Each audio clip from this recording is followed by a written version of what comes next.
இந்த முறை நீங்க இந்த ஒரு ஃபேக்டர் எடுங்க. இன்னைக்கு ரெஸ்ட் ஆஃப் தமிழ்நாடுலாம் 85, 81 அப்படி இருக்குது.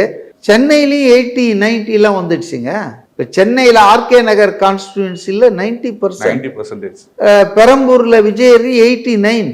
ஆக இன்னைக்கு பார்த்தீங்கன்னா 10%, 11% வித்தியாசம் இருந்த நிலைமை மாறி சேம் இதில் வந்தாச்சு. நகரம் கிராமம்லாம் இல்லை, யூனிவர்சல் ஃபேக்டர் ஆயிடுச்சு. இந்த எத்துசாசம், இந்த ஒரு எழுச்சி, ஓட்டு போடணும் அப்படின்றது. அதனால என்னை பொறுத்தவரையில் போன வாட்டி இந்த வாட்டி இன்னாலாம் நான் என்ன சொல்றேன், போன வாட்டி எவ்வளோ 6 கோடி வாக்காளர்கள் இருந்தாங்க, இந்த வாட்டி 5,73,00,000 தான் இருக்காங்க. ஒரு 90 லட்சம் பேர் சார்ல வெளியே போயிருக்காங்க.